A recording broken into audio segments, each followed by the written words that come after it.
Hello friends, आज हम प्रतिरोधों का संयोजन पढ़ने वाले हैं। तो पहले हम श्रेणी क्रम पढ़ेंगे, बाद में हम समांतर क्रम।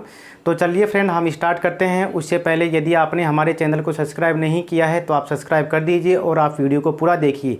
तो चलिए फ्रेंड, यहाँ पर सबसे पहले हमने यहाँ पर एक जो श्रेणी क्रम है उसका हमने एक सर्किट हमने बना रखा है। उसमें क्या है फ्रेंड्स, यहाँ पर एक तो प्रतिरोध हमने जोड़ रखा है R1 और दूसरा प्रतिरोध क्या है R2।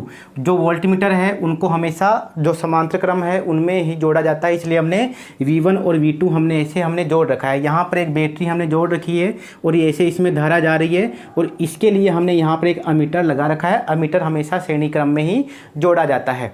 तो यहाँ पर अब इस एक सूत्र हमने पहले से ही पढ़ रखा है फ्रेंड्स, V बराबर IR।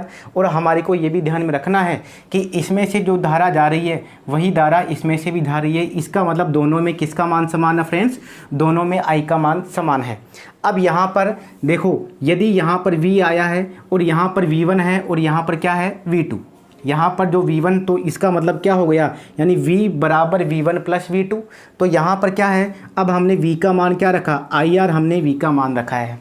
अब यहाँ पर V1 के लिए क्या आएगा, यहाँ पर जब हम देखने जाते हैं तो I का मान तो वही रहेगा, लेकिन फ्रेंड्स जो R है ये R1 है, दो R है उसका मान क्या हो गया R1, और इसके लिए जो I का मान है वही रहने वाला है, लेकिन इसमें क्या हो गया है फ्रेंड्स, इसमें R2 हो गया है।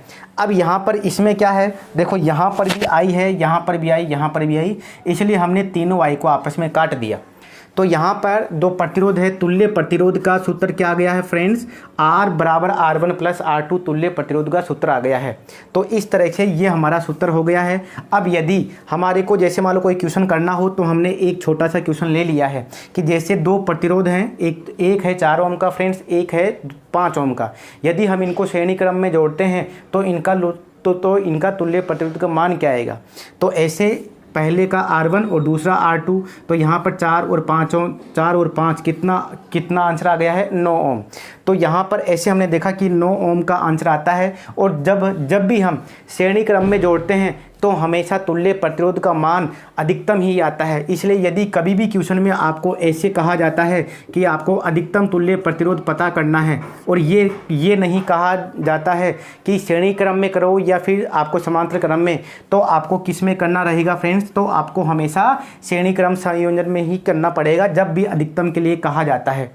तो इस तरीके से आप ध्यान में रखिएगा। और आपको ये भी ध्यान में रखना है कि जो आंसर आएगा वो हमेशा इनमें जो अधिकतम मान होगा, अधिकतम मान वाला जो प्रतिरोध होगा उससे भी ज़्यादा होगा। यानी ये हमारे लिए एक आंसर चेक करने का थोड़ा सा हिंट हो सकता है। तो चलिए फ्रेंड, अब हम दूसरा स्टार्ट करते हैं। जो समांतर संयोजन है इसमें क्या होता है कि ऐसे हमने एक सर्किट बना रखा है और इसमें जैसे I है, इसमें से I का मान ऐसे है और ये I2 है, क्योंकि यहाँ पर I का मान क्या होता है फ्रेंड्स, बदल जाता है और V का मान इसमें क्या रहता है, समान रहता है। इसका जस्ट उल्टा है यहाँ पर। तो यहाँ पर क्या है, हमने यहाँ पर बैटरी जोड़ रखी है और ये I और ये क्या हो गया I1 और I2। अब यहाँ पर एक सूत्र पहले ही हमने लिख लिया है और यहाँ पर यदि कितनी धारा इधर जा रही है तो I बराबर क्या होगा I1 प्लस I2, क्योंकि इधर से जो धारा जा रही है फ्रेंड्स वो I1 और I2 वही तो धारा होगी। तो इसलिए हमने यहाँ पर I बराबर I1 प्लस I2 हमने रख दिया है। अब यहाँ पर जो V बराबर IR है, इससे हमने किसका मान निकाल लिया, I का मान निकाल लिया। तो V बट्टा R बराबर क्या हो जाएगा, I का मान हो जाएगा फ्रेंड्स। अब यहाँ पर क्या है, इस I की जगह पर हमने क्या रखा, V बट्टा R। अब यहाँ पर क्या है I1, तो यहाँ पर क्या है V, और यहाँ पर क्योंकि V का मान तो दोनों में ही सेम है, चाहे ये वाला हो चाहे ये वाला हो। इसमें क्या है, R का मान क्या हो गया R1 और सेकंड वाले में जो R का मान है वो क्या हो गया R2। अब फ्रेंड्स यहाँ पर क्या है, V बट्टा R है और यहाँ पर V हमने दोनों में कॉमन ले लिया है क्योंकि दोनों में V सेम है। तो यहाँ पर फ्रेंड्स क्या आ गया है, 1/R1 प्लस 1/R2 यहाँ पर आ गया है। अब यहाँ पर सूत्र क्या आ गया, 1/V को V से हमने काट दिया है तो 1/R1 प्लस 1/R2 आ गया है। तो यहाँ पर 1/R, अब जैसे मान लो कि हम कोई क्वेश्चन ले रहे हैं जिसका हम आंसर निकाल के देखते हैं कि ये दो हमने प्रतिरोध ले लिए और इनको हमने समांतर क्रम में हमने जोड़ दिया। एक का मान है फ्रेंड्स 4 ओम और दूसरे का मान है 5 ओम। तो यहाँ पर हमने इनको ऐसे रखा, हमने इनका लघुत्तम लिया, कितना आ गया 20, और ये ऐसे इनको हल किया, यानी बीच में 4 का भाग दिया 5 आ गया, 5 को 1 से गुणा किया 5 आ गया, बीच में 5 का भाग दिया 4 और 4 को 1 से गुणा किया 4 आ गया, तो 9/20 आ गया है। फ्रेंड्स यहाँ पर जो मान आया है वो 1/r, यानी इसका मान आया है वो 1/r का मान आया है 9/20। हमारे को मान निकालना था यहाँ पर r का, इसलिए हमने इसको उल्टा कर दिया, तो ये भी उल्टा हो गया, यानी r का मान कितना आ गया, भाग देने पर 2.2 ओम आ गया है। तो यदि यहाँ पर आप देखिएगा जो प्रतिरोध आता है वो निम्नतम आता है, इसलिए कभी भी आपको क्वेश्चन में ये कहा जाता है कि आपको निम्नतम प्रतिरोध निकालना है, तो हमेशा ही आपको उनको समांतर संयोजन में आपको जोड़ना है, चाहे वहाँ पर नहीं कहा गया हो। ठीक है फ्रेंड्स। अब जैसे कि आपको एक बात का और ध्यान में रखना है कि जैसे जो भी आंसर आएगा, जैसे मान लो 4 ओम और 5 ओम है, तो इसका जो आंसर आएगा वो हमेशा इनमें से जो सबसे कम वाला ओम है, सबसे कम वाला जो प्रतिरोध है उससे भी कम आएगा। यानी ये एक आंसर चेक करने का तरीका हो सकता है।